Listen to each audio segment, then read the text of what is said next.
yang terhormat para presenter, Bapak Ibu semuanya, perkenalkan nama saya Hana Nabila. Saya perwakilan dari Direktorat Jenderal Kebudayaan yang di sini menjadi backup moderator. Yang terhormat para presenter diskusi panel sesi 2 International Conference on Indonesian Culture atau ICONIC. Selamat siang, Assalamualaikum warahmatullahi wabarakatuh. Salam sejahtera untuk kita semua. Om Swastiastu, Namo Buddhaya, Rahayu, salam kebajikan. Selamat berjumpa dalam kegiatan diskusi virtual ICONIC. Kegiatan ini terselenggara atas kerjasama antara Direktorat Pembinaan Tenaga dan Lembaga Kebudayaan, Direktorat Jenderal Kebudayaan, Kementerian Pendidikan dan Kebudayaan dengan Fakultas Ilmu Pengetahuan Budaya Universitas Indonesia. Baik, sebelum acara dimulai, izinkan saya untuk membacakan peraturan acara demi kenyamanan dan baiknya jalannya acara. Yang pertama, kami mohon presenter dan peserta menggunakan nama akun dengan nama yang sebenarnya selama kegiatan berlangsung. Jika belum, silakan di-rename terlebih dahulu. Agar semua yang ada di Zoom meeting kita mengetahui identitas nama asli, gitu ya. Baik, yang kedua, selama pembicara sedang menyampaikan paparan, mohon mengatur audio dalam keadaan mute. Yang ketiga, paparan dari presenter diberikan waktu masing-masing kurang lebih 10 menit. Yang keempat, dalam sesi diskusi, peserta dipersilahkan untuk bertanya atau menyampaikan pendapat dengan terlebih dahulu menekan tombol raise hand atau melalui fitur chat Zoom. Yang kelima, peserta dimohon mengaktifkan kamera selama kegiatan berlangsung, terutama saat sedang bertanya atau menyampaikan pendapat. Baik, untuk menghemat waktu kita, silakan. Ini saya serahkan ke Bapak Moderator, Bapak Rois. Ya, terima kasih. Silakan Pak. Ya, terima kasih Mbak Ana sebagai host yang telah membuka acara kita. Selamat siang Bapak Ibu presenter dan juga mungkin jadi ada beberapa yang jadi peserta ya yang di luar presenter. Perkenalkan, nama saya Rois Leonard Arios dan diminta oleh panitia ini untuk memandu diskusi kita dan mohon izin juga untuk memandu. Seperti yang telah disampaikan oleh host tadi, oleh panitia, ini untuk urutan pertama saya kira kita untuk yang kegiatan pertama berarti kita akan menyaksikan 2 paparan melalui video ya Mbak ya, Mbak Ana ya. Ya mungkin itu yang pertama kita saling mengikuti dulu 2 videonya. Silakan.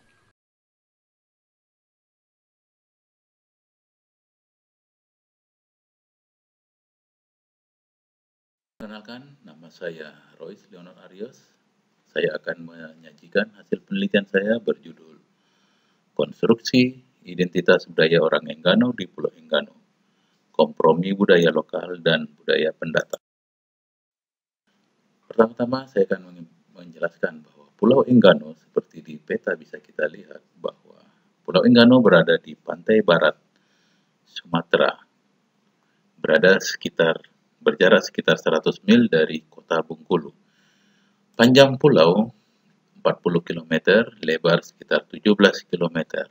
Secara administratif berada di Kecamatan Enggano, Kabupaten Bengkulu Utara, Provinsi Bengkulu.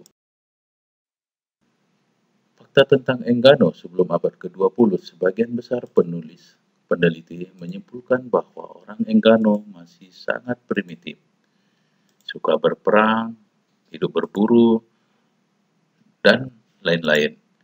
Nah, namun yang masih dapat kita temui hingga saat ini adalah sisi kekerabatan matrilineal yang masih diterapkan saat ini. Beberapa penelitian itu bisa dilihat pada slide di bawah ini, beberapa sumber yang telah saya kutip.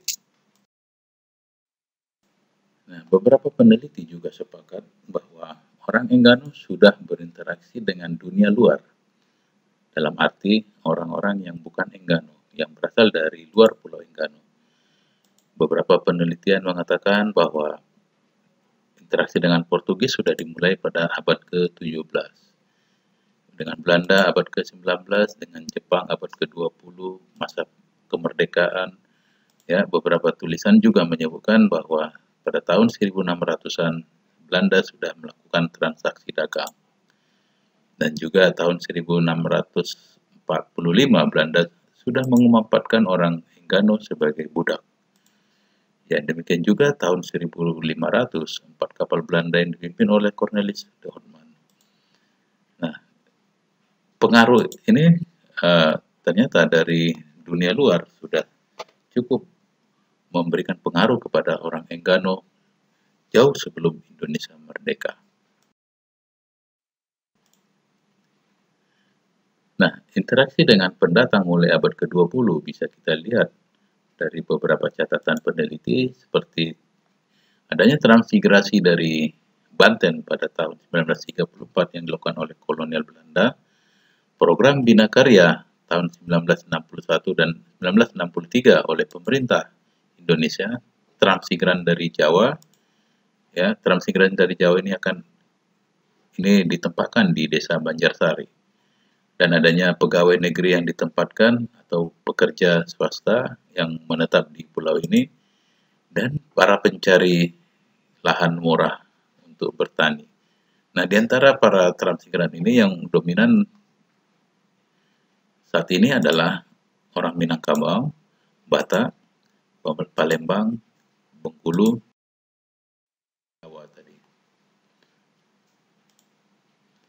Nah, pertanyaan penelitian di sini, bagaimana sebenarnya identitas orang Enggano saat ini setelah adanya interaksi dengan berbagai etnis tadi? Nah, ini untuk menjawab ini dilakukan metode penelitian melalui pendekatan metode etnografi, ya, di mana wawancara, studi pustaka, dan observasi merupakan data utama dalam pengumpulan data. Nah, dari hasil penelitian disimpulkan beberapa data, yaitu suku sebagai identitas budaya bagi orang Enggano asli. Ya, suku atau klan, ya, ada Kaitora, Karubi, Kauhau, Karuba. Nanti bisa kita lihat di slide selanjutnya. Nah, bagi pendatang, ya, dari berbagai etnis, latar belakang etnis, suku Jawa dan lain-lain, itu mereka dikelompokkan dalam satu klan yang disebut dengan Kamaik. Kamaik ini dibagi 3 antara utara, tengah, dan selatan.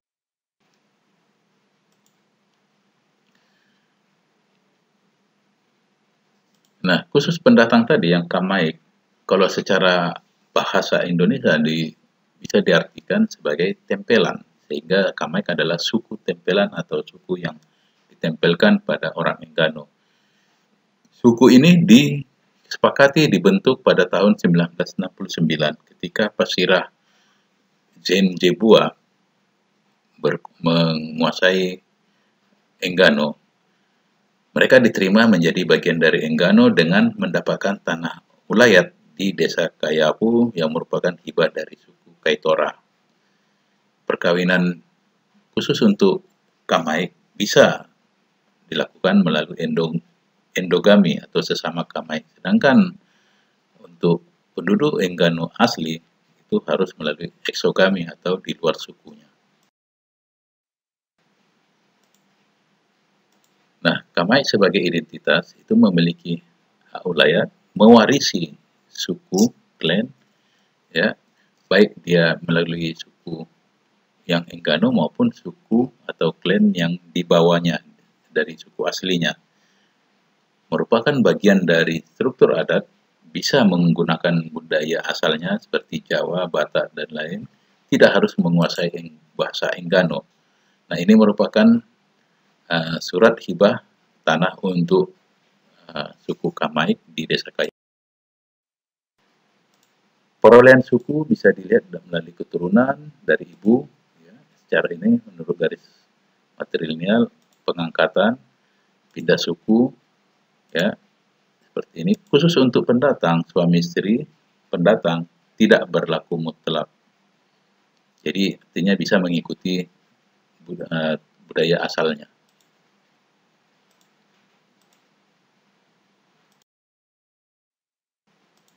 Nah, bagaimana identitas Enggano saat ini bisa kita lihat pada slide berikut. Ya, yang awalnya adalah orang Enggano asli, ya, sebelum ada perkawinan campuran. Nah, ini jumlahnya sudah semakin menurun.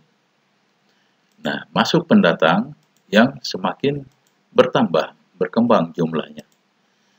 Sehingga perkawinan atau interaksi di antara mereka melalui perkawinan akan menghasilkan orang Enggano.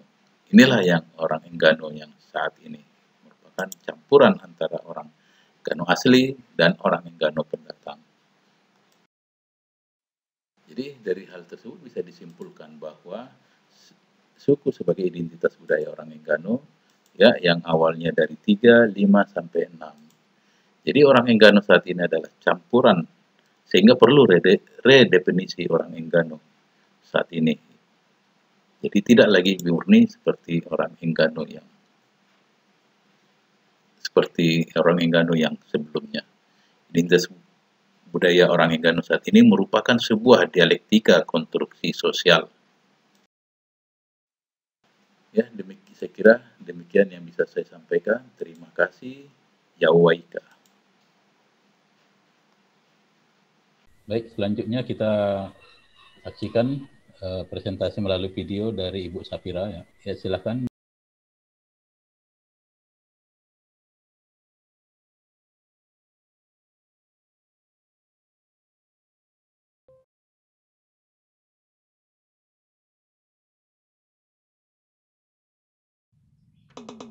Latong is a village that located in West Aceh and is one of the village in Nagan Raya district.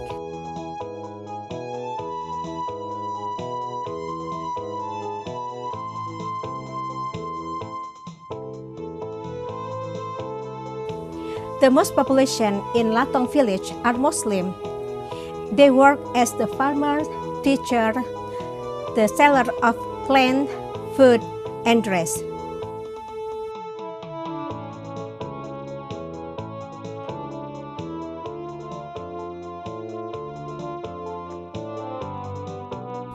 I'm going to tell you about Latong village, which related to the custom and tradition, which still have been used until now.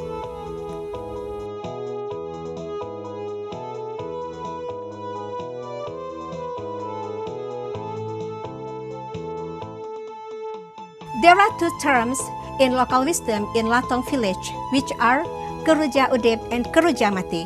Keruja Udip means for the people who are still alive, and Keruja Mati means for the people who have died.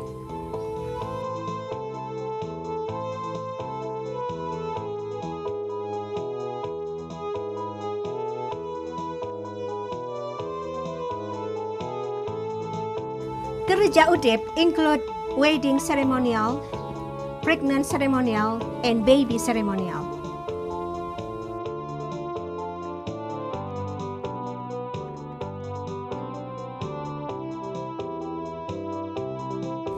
And Keruja Mati include kanduri and ruhab. Ruhab means preparing a room for the dead people.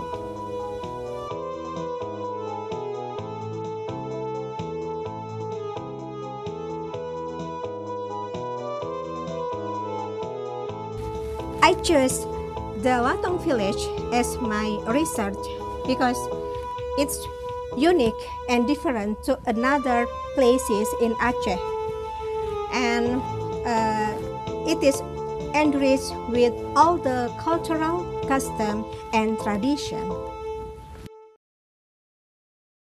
I've been to Latong village many times and I met many people there, and I talk about the term of Keruja Udip and Keruja Mati.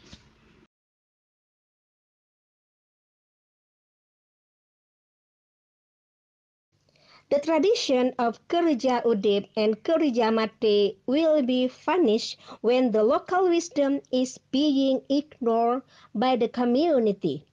By this reason, in order to preserve and maintain this cultural and traditional heritage in Latong village, the community and the government have to be united to support and protect this culture by promoting and spreading the cultural education about Kerja Udip and Kerja Mati.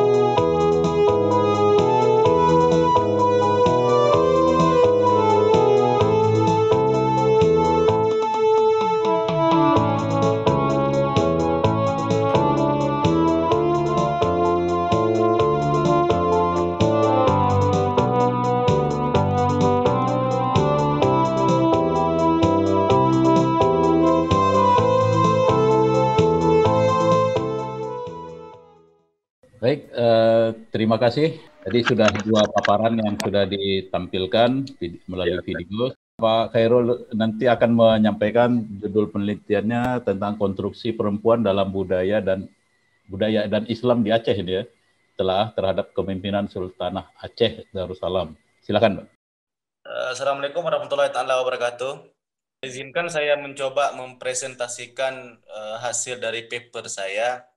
Jadi judul dari paper saya ini adalah konstruksi perempuan dalam budaya dan Islam di Aceh. Dengan studinya itu telaah terhadap kepemimpinan Sultanah Aceh Darussalam. Mengenai kedudukan perempuan dalam Islam itu kan telah diatur sedemikian rupa ya, mulai dari hak mengasuh, hak mendapatkan harta benda, sampai ke hak politik. Tetapi di dalam hak-hak perempuan di dalam Islam itu ada salah satu permasalahannya yang muncul di sana, yaitu tentang penafsiran terhadap kepemimpinan perempuan. Nah, mengenai hal ini sampai detik ini masalah kepemimpinan perempuan itu masih menjadi polemik ya, masih menjadi kontroversi dari berbagai kalangan. Beberapa orang ada yang kontra, beberapa orang ada yang pro gitu ya. Nah, dari beberapa pihak yang secara terang-terangan menolak bahwa perempuan dapat diangkat sebagai pemimpin dalam suatu otoritas, dalam suatu kekuasaan, itu dengan dalil bahwa menggunakan berbagai macam dalil dalam agama Islam, termasuk dalam hal hadis gitu ya, terutama dalam surah An-Nisa ayat 34. Nah, itu mereka menggunakan ayat tersebut untuk mencoba meminggirkan perempuan. Nah, bahwa selama ini perempuan dianggap sebagai objek yang harus dipimpin oleh laki-laki gitu ya. Nah, selain adanya dalil-dalil tersebut, juga adanya merebaknya budaya patriarki yang cenderung berpihak kepada laki-laki dan mencoba meminggirkan perempuan dalam hal kepemimpinan gitu ya. Nah, akan tetapi ada juga beberapa ulama, akademisi dan para peneliti yang mendukung hadirnya kepemimpinan perempuan. Nah, mereka mencoba membantah bahwa tafsiran ayat An-Nisa 34 itu sebetulnya bukan dalam wilayah politik, melainkan dalam ranah privat, khususnya dalam wilayah keluarga gitu ya. Karena jelas disebut di dalam ayat tersebut bahwa laki-laki adalah pemimpin bagi perempuan dalam hal rumah tangga gitu ya. Meskipun ada kontroversi tentang tafsiran terhadap kepemimpinan perempuan, namun kasus yang terjadi di Aceh itu menunjukkan perbedaan sendiri ya Bapak Ibu, bahwa di Aceh itu pernah dipimpin oleh beberapa tokoh perempuan di dalam catatan sejarah Aceh. Nah, maka dari itu artikel ini mencoba saya melihat bagaimana sih perempuan itu ditempatkan di dalam ranah budaya sekaligus dalam pandangan Islam di Aceh sendiri. Nah, artikel ini menggunakan pendekatan kualitatif dengan strategi penelitiannya adalah discourse historical approach yang mengikuti pemikiran dari Ruth Wodak. Nah, strategi ini sebagai upaya saya untuk melihat sekaligus menganalisis kedudukan perempuan di dalam budaya dan Islam itu sendiri di Aceh. Sementara sumber datanya itu dapat dilihat di sini, ada Informan, kemudian ada kitab Bustanus Salatin dan kitab Mir'atul Tulab, serta beberapa manuskrip Aceh dan budaya Aceh. Sementara teknik pengumpulan data dilakukan secara observasi, wawancara mendalam, dan studi dokumentasi.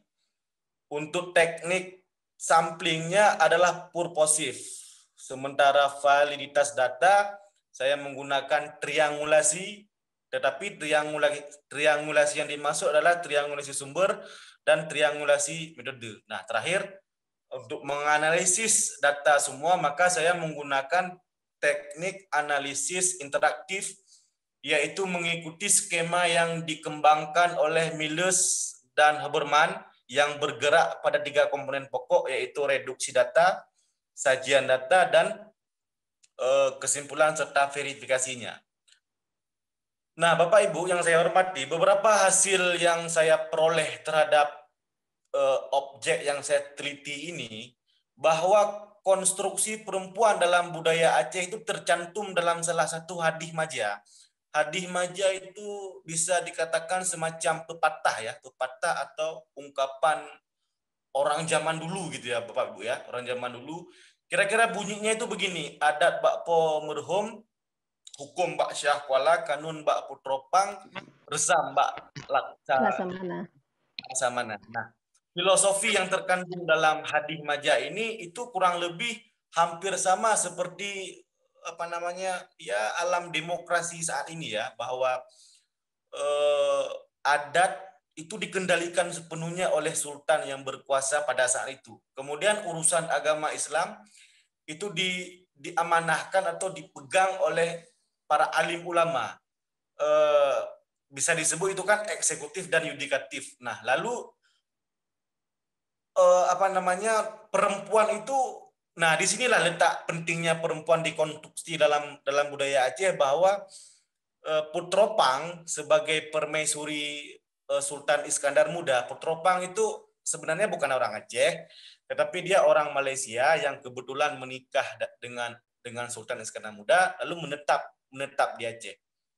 Nah, Putropang itu mencoba menawarkan kepada Istana Aceh bahwa dapat dibentuk suatu wadah, di mana wadah tersebut berkumpul semacam para intelektual, para cendekiawan yang membahas beragam macam kanun atau peraturan. Jadi saran dari Putropang itu diaminin oleh Istana Aceh untuk dibentuk satu wadah yang diisi oleh para cendekiawan yang bertugas untuk membahas beragam peraturan atau kanun di Aceh. Nah, terakhir adalah resam dan laksamana. Ini bermakna sebagai keragaman adat yang terdapat di dalam masyarakat Aceh. Nah, kemudian masuknya perempuan dalam hadis maja di budaya Aceh tersebut ini menunjukkan bahwa perempuan Aceh memang telah dikonstruksi di dalam budaya Aceh itu sendiri. Jadi ada peran penting perempuan Aceh di dalam budaya itu. Pak Khairul, waktu tinggal 1,5 menit lagi ya. Siap, Pak. Betul. Nah, saya persingkat. Ya. Sementara kaitannya dalam agama Islam itu bisa dilihat dari segi pemikiran ulama Aceh. Beberapa ulama besar di Aceh, sebutlah seperti Nuruddin Araniri dan Syah Kuala atau Abdurrahman Wasigili, itu beliau mendukung penuh hadirnya perempuan sebagai kepemimpinan tertinggi di Aceh atau pemegang otoritas tertinggi. Tetapi kedua ulama besar ini mencoba memilah bahwa urusan iman dan urusan pemerintah itu harus dipisah. Nah, oleh karena itu mereka menganggap bahwa perempuan memang bisa memimpin, tetapi dalam hal ibadah perempuan tidak bisa memimpin laki-laki dan sebagainya gitu. Nah, pemikiran dua ulama besar itu tercantum dalam dua karangan kitab terbesarnya, yaitu Bustanus Salatin dan Mir'atul Tulab. Dua kitab inilah yang membahas tentang hadirnya sultan ketika berkuasa dalam kerajaan Aceh Darussalam pada abad ke-17. Bapak Ibu yang saya hormati, adapun 4 kepemimpinan perempuan di Aceh yang pernah berkuasa dalam kerajaan Aceh Darussalam itu pertama Sultanah Safiatuddin, kemudian Sultanah Nakiatuddin, kemudian Sultanah Nakiatuddin dan Sultanah Kamalat Syah. Nah, 4 sultanah ini hadir tidak terlepas dari pemikiran para ulama di Aceh bahwa mereka menganggap perempuan dapat memimpin suatu kekuasaan sekalipun itu kekuasaan tertinggi, kecuali dalam hal ibadah gitu ya Pak. Nah, bertolak dari hal itu maka saya dapat mengatakan perempuan di Aceh itu sebetulnya telah dikonstruksi sedemikian rupa baik dalam budaya maupun dalam agama Islam itu sendiri. Pada kenyataannya, Islam dan budaya di Aceh dalam hal kepemimpinan ternyata itu tidak saling bertabrakan, tidak saling bersengkolan ya. Namun justru saling bergandengan, harmonis dan toleransi gitu. Buktinya abad ke-17 Aceh pernah dipimpin oleh 4 perempuan secara berturut-turut, dan pada periode berikutnya pada saat meletusnya perang Belanda di Aceh itu banyak perempuan-perempuan Aceh yang lahir dalam kapasitasnya sebagai pemimpin pasukan. Sebutlah misalkan Cuk Nyadin, Cuk Mutia, Pocut Baren, Malayati dan sebagainya. Nah, terakhir Bapak Ibu mungkin dapat dilihat ini foto saya ambil di Google bahwa ada 4 perempuan yang bergelar sultanah dalam kerajaan Aceh Darussalam, dan di sampingnya itu adalah 2 ulama besar yang mendukung penuh hadirnya kepemimpinan perempuan sebagai pemegang otoritas tertinggi di Aceh. Kurang lebih demikian Bapak Ibu, karena waktu tidak memungkinkan, mungkin bisa menjadi bahan diskusi kita bersama. Saya kembalikan ke moderator. Terima kasih. Assalamualaikum warahmatullahi wabarakatuh. Terima kasih Pak Khairul atas paparannya. Baik, cukup menarik. Ada 3 paparan, tapi secara tematis ini bisa dikatakan 2 ya. 2 paparan itu terkait dengan persoalan konstruksi. Yang pertama terkait dengan konstruksi orang Enggano saat ini bagaimana. Yang kedua terkait dengan perempuan Aceh yang merupakan hasil konstruksi dari, ya katakanlah orang-orang yang punya kuasa ya. Kalau kita berbicara tentang teori relasi kekuasaan, berarti para penguasa yang mengkonstruksi sehingga mereka dianggap seperti itu. Seperti di Aceh yang disampaikan oleh Pak Khairul tadi, maupun yang di Enggano yang merupakan konstruksi oleh orang-orang yang punya kuasa, yang mengatakan bahwa orang Enggano seperti itu. Nah, yang ketiga adalah tentang bagaimana kearifan lokal di Aceh. Ini 2 hal yang berbeda, walaupun tentang Aceh, satu tentang perempuannya, satu tentang kearifan lokalnya. Dan oleh Ibu dikatakan tadi bahwa ada 2 kearifan lokal, yaitu ini, mohon maaf agak susah saya baca bahasa George Udep dan George Mate ya. Nanti dari Ibu Safira mungkin nanti bisa menjelaskan. Baik, kita tiba pada sesi diskusi. Memang waktu kita nggak banyak ya. Kita baik dari presenter maupun dari peserta yang hadir di room ini bisa mengajukan pertanyaan dan kita bisa saling diskusi. Silakan Bapak Ibu untuk menyampaikan pertanyaan ke presenter siapa yang disampaikan. Silakan. Baik, saya ingin menyampaikan. Assalamualaikum warahmatullahi wabarakatuh. Waalaikumsalam warahmatullahi wabarakatuh. Saya ingin bertanya kepada Pak Khairul pertama. Pak Khairul ya. Bagus sekali ya untuk presentasi tentang sultanah, keempat sultanah di Aceh. Saya sendiri pernah riset tentang si Ratu Saifiatuddin. Tapi karena sumbernya itu susah sekali ya didapat, jadi risetnya berhenti sementara. Nah, yang saya tanyakan tadi Bapak metodenya itu kan ada juga yang metode riset ya, dan ke Banda Aceh penelitiannya itu dari Oktober sampai November kan dalam jangka waktu 1 bulan. Apakah penelitian dalam sebulan itu mencakupi semuanya gitu, dan kemana aja tempat-tempat yang Bapak kunjungi untuk diriset untuk mendapatkan data keempat perempuan tersebut untuk diriset begitu. Dan satu lagi untuk Ibu Safira Mustakila. Saya senang sekali untuk melihat videonya. Saya juga rindu Aceh karena sudah lama sekali saya nggak ke Aceh. Jadi yang saya tanyakan itu sebenarnya tuh inisiatif apa yang membuat Ibu untuk mempresentasikan kerja mate dan kerja hidup, kerja mate dan kerja udip ya. Karena memang langka sekali sekarang kebudayaan yang ada di Aceh itu untuk dipaparkan ke umum gitu, dan saya sendiri juga malah kurang mengerti informasi yang tersebut. Terima kasih. Assalamualaikum warahmatullahi wabarakatuh. Waalaikumsalam warahmatullahi. Terima kasih ya Bu Fitri.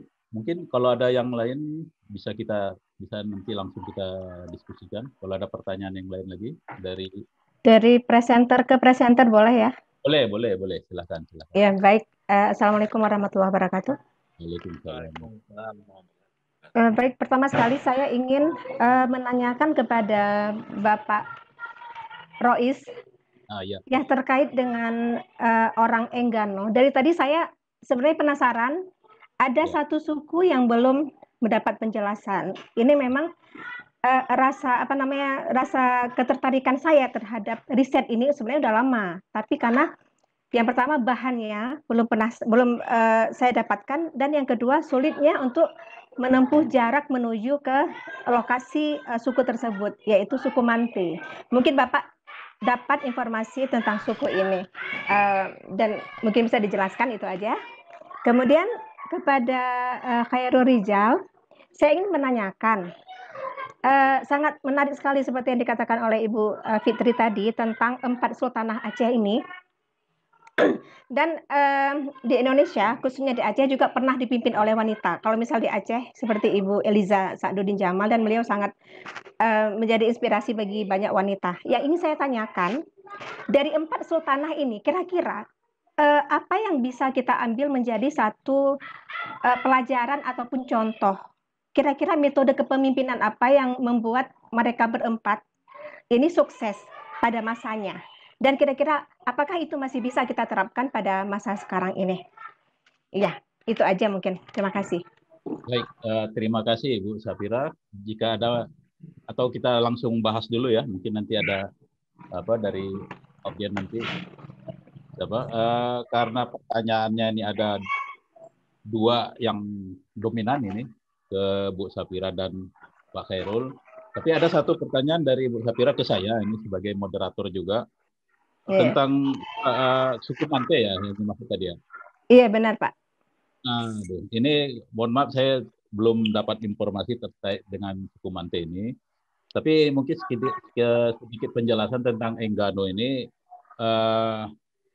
Ini karena yang suku Enggano ini bisa dikatakan relatif sangat terisolir dan berada di pantai barat Provinsi Bengkulu, dan pulaunya cukup kecil. Dan ini sebenarnya perdebatan teori sebenarnya yang akan saya sampaikan di sini, karena secara teori bahwa suku bangsa yang terisolir akan lebih homogen dan akan lebih kuat secara identitas budayanya. Tetapi nyatanya justru pulau yang sangat kecil ini sangat banyak didatangi oleh orang yang mencari areal pertanian murah, sehingga strategi mereka adalah melakukan perkawinan dengan wanita lokal, sehingga dengan perkawinan ini mereka mendapatkan hak tanah untuk dikuasai. Nah, yang terjadi pada tahun 1969, justru strategi yang dari pendatang ini adalah membuat bagaimana mereka supaya diakui sebagai bagian dari Enggano, maka dengan dalam tanda kutip tadi, dengan ada kekuasaan oleh penguasa di sana yang kebetulan pendatang, mereka meminta para kepala suku asli di Enggano itu supaya dijadikan bagian dari suku mereka, sehingga diberikanlah suku Kamai. Disinilah proses konstruksinya bahwa orang Enggano yang kita kenal sekarang ini justru adalah bentukan, bukan lagi orang Enggano yang sebagaimana yang kita baca mungkin dalam beberapa literatur. Jadi itu untuk tambahan aja, karena kalau Ibu tadi bertanya tentang suku Manti, saya belum bisa memberikan penjelasan ataupun informasi. Tapi yang jelas persoalan metodologi untuk penelitian yang sangat untuk daerah-daerah terisolir ini memang perlu pendekatan maupun referensi yang kuat, baru kita akan bisa melakukan penelitian di sini. Saya kira itu yang dari saya untuk respon dari Ibu Safira. Selanjutnya ke Pak Khairul ya. Pak Khairul, ada 2 ini pertanyaan. Ya, satu persoalan metodologi, yang kedua persoalan siapa yang bisa jadikan contoh untuk kondisi saat ini. Pak Khairul. Baik, terima kasih Pak. Saya coba jawab pertanyaan pertama dari Bu Fitri mengenai waktu penelitian. Ya. Sebetulnya artikel ini itu bagian dari disertasi saya, Bu. Jadi saya sedang kuliah di Universitas Bebas Barat, jurusan Pendidikan Negara. Artikel yang tadi saya presentasi itu merupakan bagian dari disertasi saya. Nah, jadi mengapa saya tetapkan waktu bulan Oktober? Perolehan data saya peroleh dari bulan tersebut, dari Oktober sampai November. Bukan berarti bahwa waktunya sedikit itu sehingga membuat hasil penelitiannya kurang memuaskan. Tidak. Sebetulnya ini masih dalam proses penelitian saya terhadap kepemimpinan perempuan di Aceh, gitu ya. Nah, benar bahwa sumber-sumber terkait dengan Sultanah Aceh itu masih sulit untuk dicari. Tetapi sebagai pelengkap untuk menutupi sumber primer, maka alangkah baik kita mencoba membaca hasil-hasil penelitian yang telah dilakukan oleh para pendahulu yang lalu gitu. Misalkan seperti Anthony Reid, seorang sejarawan Asia Tenggara, dia mencoba menuliskan dan menggambarkan bahwa perempuan di Asia Tenggara, termasuk di Aceh, itu pada abad-abad 14, 15, 16 telah berkiprah di dalam ranah publik gitu ya. Jadi dapat dikatakan bahwa konsepsi gender di Aceh itu berbeda jauh dengan konsepsi gender di Eropa. Kalau konsepsi gender di Eropa atau bisa disebut sebagai gerakan feminisme, mereka kan masih menuntut hak perempuan, baik hak politik, hak ekonomi, hak sosial dan segala macam. Tetapi kalau kita lihat gender di Indonesia, terutama di Aceh, itu tahapannya bukan lagi dalam tahapan gerakan feminisme, tetapi mereka telah ke dalam tahapan aplikasi dan partisipasi, bahwa mereka telah terlibat di dalam ranah yang saya pikir sangat sakral ya. Sebutlah misalkan seperti sultanah, kemudian pemimpin satu pasukan yang begitu banyak, itu kan telah menunjukkan bahwa konsepsi gender di Indonesia ini sangat berbeda jauh dengan di Eropa. Nah, kemana aja saya ke Banda Aceh, saya meneliti di 3 universitas, Bu. Universitas Syah Kuala, Universitas Nurdin Araniri, UIN Araniri, kemudian Universitas Serambi Mekah. Saya ingin melihat bagaimana para generasi muda sekelas saya ini dalam melihat gender soal Aceh. Apakah mereka memahami gender di Aceh, bahwa moyangnya dulu pernah menjabat sebagai Sultan Aceh. Nah, saya ingin melihat ini, apakah para mahasiswa memahami betul riwayat moyangnya, terutama perempuan, dalam menggerakkan atau mengendalikan suatu kekuasaan yang besar. Itu kan kerajaan Aceh itu kan dikenal sebagai kerajaan yang besar, salah satu kerajaan terbesar di Nusantara selain kerajaan Mataram, Islam Mataram yang dikendalikan oleh Sultan Ageng ya. Nah, jadi kesimpulannya bahwa durasi waktu tersebut tidak semata-mata untuk mempersempit hasil penelitian.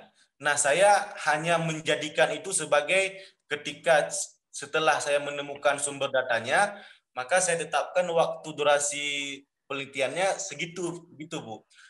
Tetapi lepas dari itu semua, sebenarnya ini masih dalam proses penelitian, bagian dari disertasi saya tentang kepemimpinan perempuan di Aceh. Mungkin kurang lebih demikian, Bu.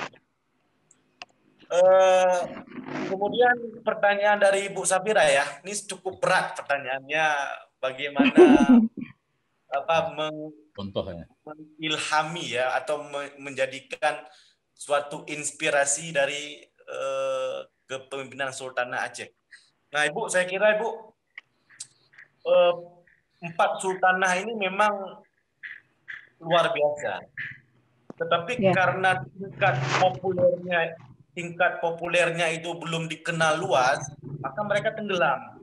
Bahkan ke-4 sultanah ini tidak pernah ditetapkan sebagai pahlawan ya. Ini kan di Hari Pahlawan Nasional nih. Ya, benar. Tidak ada yang mencoba mengusulkan para sultanah itu sebagai pahlawan perempuan gitu ya. Nah, ini salah siapa? Mungkin saya tidak ingin menyalahkan siapa-siapa. Mengenai inspirasi, banyak sekali inspirasi yang bisa kita petik dari perjalanan riwayat hidup para sultanah tersebut. Misalkan begini, Bu. Kanun Mengkuta Alam. Ya kan? Ibu mungkin pernah mendengar Kanun Mengkuta Alam itu, Undang-Undang Dasar Kerajaan Aceh Darussalam. Itu disempurnakan pada masa sultanah. Nah, ini menandakan bahwa perempuan memang dapat diandalkan sebagai pemimpin. Mereka dapat melaksanakan tugas-tugas berat itu. Undang-Undang Mengkuta Alam itu kan satu peraturan yang cukup besar. Bahkan sekarang diadopsi oleh Brunei Darussalam. Kemudian inspirasi lainnya juga dapat dilihat dari segi kebijaksanaan Safiatuddin. Safiatuddin dikenal sebagai ratu yang sangat bijaksana, kemudian dekat dengan ulama, lalu memperdalam ilmu pengetahuan, dan menyerukan kepada masyarakat agar menjauhi segala larangan yang diperintah dalam agama. Jadi amar ma'ruf nahi mungkar di situ. Dengan kata lain, ada begitu banyak inspirasi yang bisa kita petik dari perjalanan hidup para sultanah tersebut. Nah, dalam konteks hari ini, sebetulnya pemerintah itu kan sudah memberikan ruang bagi perempuan. Dalam undang-undang partai politik misalnya, itu kan kuota 30% bagi perempuan untuk terlibat di dalam politik. Nah, tetapi beberapa hasil penelitian menunjukkan bahwa partisipasi perempuan di dalam bidang politik itu masih tergolong minim. Nah, apa penyebabnya? Tapi beberapa hasil penelitian menunjukkan bahwa perempuan terlibat di dalam politik itu cukup minim. Nah, terbukti bupati, wali kota dan segala macam itu hanya bisa dihitung beberapa orang saja kan, Bu Risma, kemudian Ibu Pak Kofifa. Erol mungkin bisa singkat karena kita kasih kesempatan nanti ke Oh Bu iya. Safira juga. Iya, Waktu kita terbatas. saya kira kurang lebih demikian Ibu Safira. Mungkin ada tambahan nanti dari teman-teman yang lain, saya persilahkan. Terima kasih. Iya, terima kasih. Baik, selanjutnya dari Bu Fitri tadi juga untuk Bu Safira dan dari mungkin ini perlu diberikan tanggapan. Silakan Bu. Baik, jadi kenapa unik tentang salah satu adat di Nagan Raya ini, khususnya Desa Latong, karena saya melihat ini berbeda dengan daerah Aceh lain. Ya, saya kebetulan dari Banda Aceh, tapi saya melihat satu tradisi di Nagan Raya, khususnya Desa Latong ini sangat unik. Jadi ada istilah kerja udep, kerja mati. Kerja udep ini adalah tradisi yang dikhususkan kepada mereka yang masih hidup. Misalnya untuk kelahiran bayi, untuk pernikahan, untuk hakikah, itu semuanya memiliki tradisi dan juga beberapa tahapan. Jadi saya di sini hanya memfokuskan untuk kerja udep, untuk tradisi pernikahan. Nah, untuk tradisi pernikahan ini ada beberapa tahapan yang harus dilalui oleh calon pengantin keduanya. Yang pertama cahron, ini istilah dari bahasa Aceh, yaitu orang tua dari calon suami ataupun calon linto baru namanya.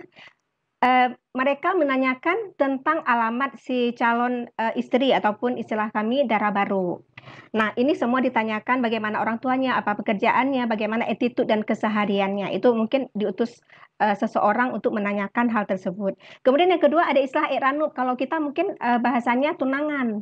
Nah, di sini keluarga dari pihak linto ataupun dari pihak pengantin laki-laki itu datang ke rumah si perempuan dengan membawakan emas dan paket. Isi paket itu bermacam-macam, ya. Diutamakan kepada makanan yang kue-kue yang tradisional Aceh. Nah, kue tradisional Aceh ini seperti ini contohnya. Nah, ini adalah kue tradisional yang sering digunakan oleh masyarakat di Nagan Raya, khususnya Desa Latong. Ini adalah udah cukup dikenal ya. Yang pertama ini karah, kemudian ada bungong kale berbentuk bungong kaye ini seperti bunga dia bentuknya. Kemudian ada kue sepet dan juga ini boy. Ini sama, ini dibuat dari tepung terigu campur telur dan sebagainya. Ya, baik, tahapan yang selanjutnya ada mano pucuk. Nah, mano pucuk ini memang sengaja dibuat seperti panggung seperti ini. Seperti panggung, kemudian ada satu grup ibu-ibu ataupun wanita, si pengantinnya ada di tengah. Jadi mereka menyanyikan salawatan dengan lagu-lagu yang isinya itu seperti nasihat kepada calon pengantin ataupun dara baru, bagaimana dia nantinya setelah menikah dan cara memperlakukan suaminya dengan baik. Kemudian setelah mano pucuk ini ada istilahnya tunggu dara baru, prehlinto. Nah, dalam tradisional ini seluruh keluarga dari pihak dara baru ataupun wanita ini datang ke rumah laki-laki dan mereka membawakan beraneka ragam kue tradisional seperti tadi dan juga disambut dengan tarian randup lampuan. Kemudian langkah selanjutnya ini mereka setelah menikah, setelah diadakan di rumah laki-laki ataupun itu baru, kemudian ke rumah dara baru. Ini hampir sama prosesnya. Pihak keluarga dari wanita itu, pihak keluarga dari laki-laki datang ke keluarga perempuan, ya. Sama ini, intak dara baru dengan prelintu sama. Nah, ini yang uniknya di sini yaitu first megang. Ini megang kalau misal dalam tradisi kami Aceh, ini ada menyembelih hewan.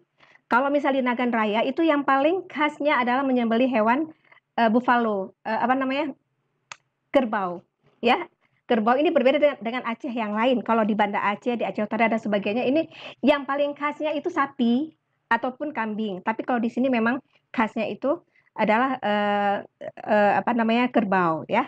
Nah, ini pada hari megang, keluarga dari laki-laki ini menyerahkan uang kepada si wanita untuk membelikan daging. Biasanya 5 kilo beserta dengan bumbu-bumbunya. Nah, setelah selesai masak, mereka datang ke rumah mertua laki-laki ataupun keluarga wanita datang ke rumah laki-laki dengan membawa seluruh masakan yang dimasak oleh si wanita tadi, ya. Kemudian setelah selesai membawa makanan yang telah dimasak oleh wanita tadi, mertua dari wanita itu memberikan sejumlah uang sebagai hasil jerih payah dia sudah bersusah payah untuk menyiapkan makanan. Nah, selanjutnya setelah acara megang dan juga bulan puasa, ini ada satu lagi tradisi di sana, yaitu hari raya pertama. Hari raya pertama ini juga nggak kalah uniknya di sana, ya. Jadi pihak keluarga dari perempuan ataupun dara baru itu membawa makanan beraneka jenis, makanan tradisional dan juga modern. Nah, di mana uniknya di sini? Jadi dari pihak wanita ini mengatakan kepada keluarga si laki-laki bahwa harga dari satu potong kue, katakanlah Rp10.000 beserta kelipatannya, ini disaksikan oleh seluruh keluarga besar dan juga kalau pihak di sana ada tengku dan juga ibu mukim, di mana harga-harga kue tersebut harus dibayarkan oleh keluarga dari pihak laki-laki ke perempuan. Nah, setelah disepakati, ini permasalahan yang tidak bisa dihindari, terkadang ada di lapangan, ya. Misalnya dalam kenyataannya itu tidak sesuai dengan harapan. Keluarga dari laki-laki ini tidak mau membayarkan sejumlah harga kue yang sudah disepakati, maka ini akan berdampak sampai kepada generasi selanjutnya, sampai ke anak cucu. Nah, jadi yang harus dilakukan adalah keluarga laki-laki membayarkan sesuai dengan ini.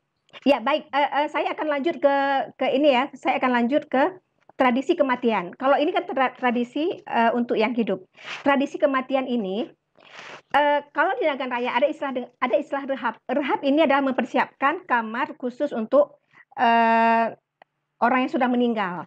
Nah, dalam tradisi ini ada satu tempat tidur. Di sini semua dipenuhi dengan aneka ragam adat yang sudah dipersiapkan seperti bantal yang tilam gulung. Tilam gulung ini adalah memang dibawakan oleh keluarga perempuan kepada keluarga laki-laki untuk mertuanya yang sudah meninggal.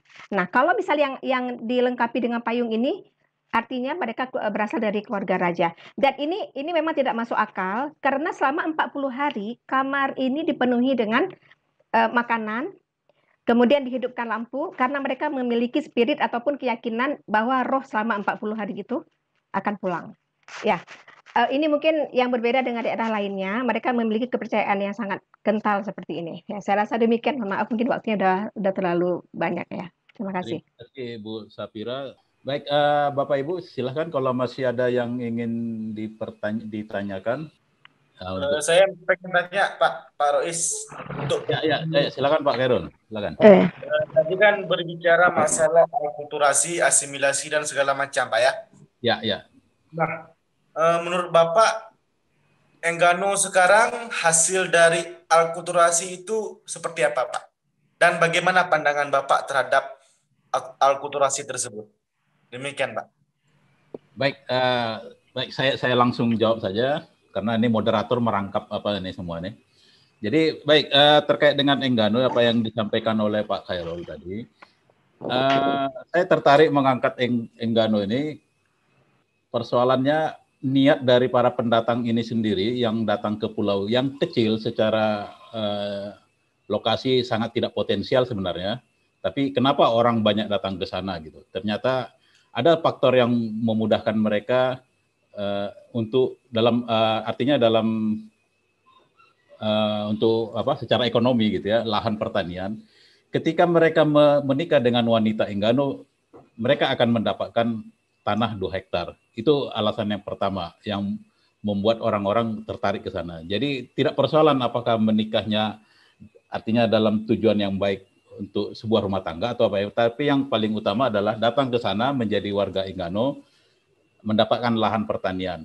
Dan bahkan banyak di antara mereka itu datang ke Enggano itu, tapi setelah dapat lahan pertanian, mereka keluar dari Pulau Enggano ke daerah Bengkulu, tapi paling tidak mereka sudah punya aset di daerah tersebut. Nah, itu adalah strategi-strategi yang dilakukan oleh pendatang dengan melakukan perkawinan campur ya antara orang Enggano dengan pendatang. Nah, dengan akulturasi ini, ya, ketika kita mengatakan bahwa orang Enggano itu adalah yang memiliki, yang menggunakan suku atau klan di belakang namanya seperti Kaitora yang saya sampaikan tadi, ternyata kalau kita telusuri secara genealogis itu mereka bukan lagi asli orang Enggano. Sudah merupakan keturunan orang Jawa, Sunda, Minang, bahkan dari beberapa kepala suku yang ada di sana, seperti suku Kaitora itu orang tua laki-lakinya ada yang orang Jawa, ada orang Minang gitu. Bahkan yang kepala suku Kaitora sekarang itu orang tua laki-lakinya dari suku Nias, yang waktu itu menikah dengan wanita Enggano yang dari Kaitora. Jadi sehingga dia mendapatkan warisan suku dari ibunya. Nah, dampak yang terjadi kalau kita berbicara secara teoritis, ya, kalau kita pakai dengan konsep antropologi, itu Enggano sekarang bukan lagi orang Enggano yang secara konsep kebudayaan. Tapi kalau kita berbicara secara sosiologi, ya orang Enggano ya seperti itulah adanya gitu.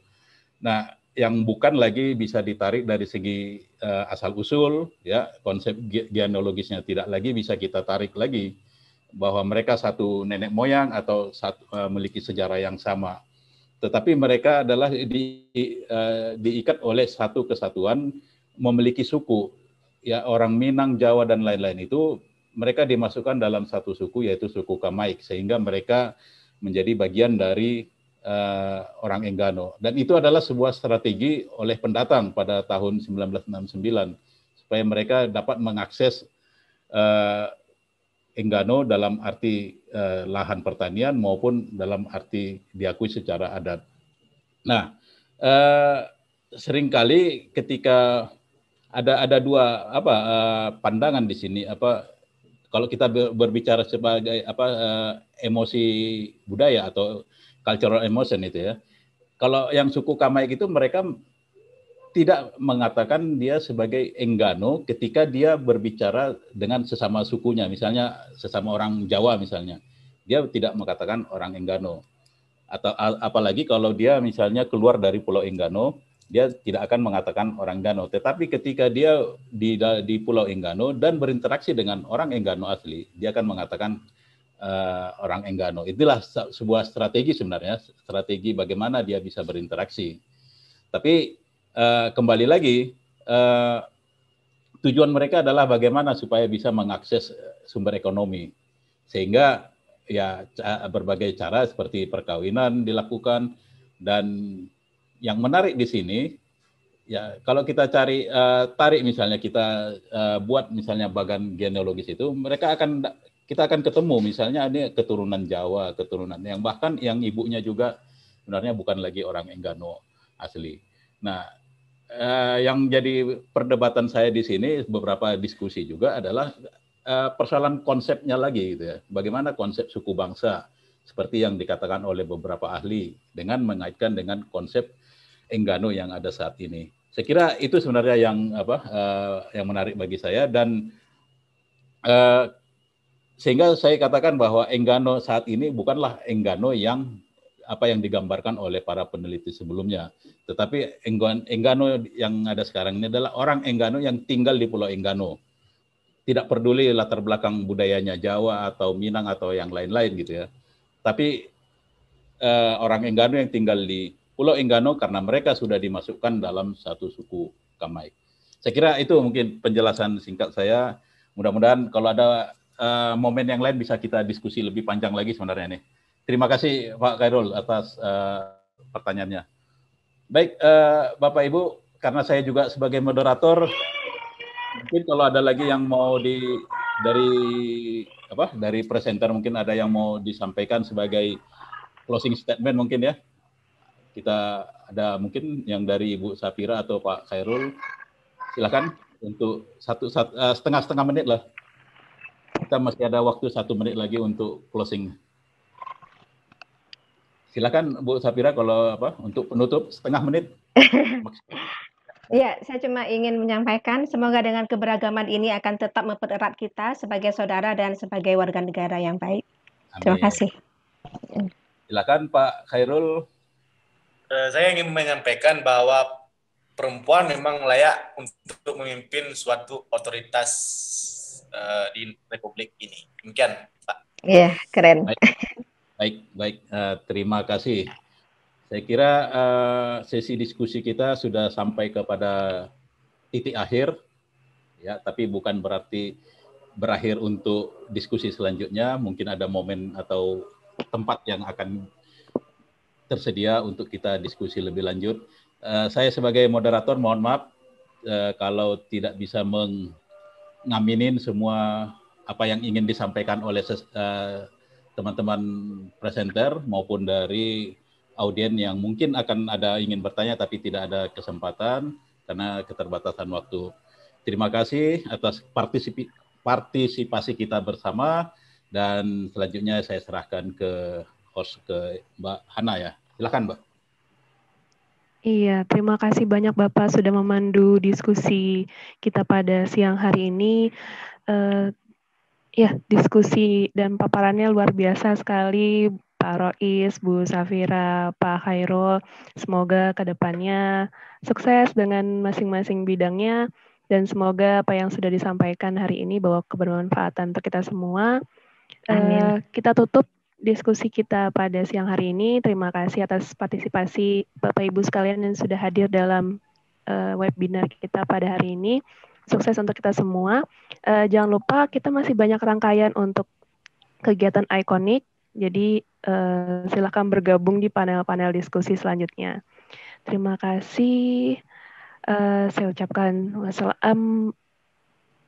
Mewakili tim teknis yang bertugas hari ini, kami mohon undur diri. Terima kasih. Wassalamualaikum warahmatullahi wabarakatuh. Salam sejahtera untuk kita semua. Salam sehat.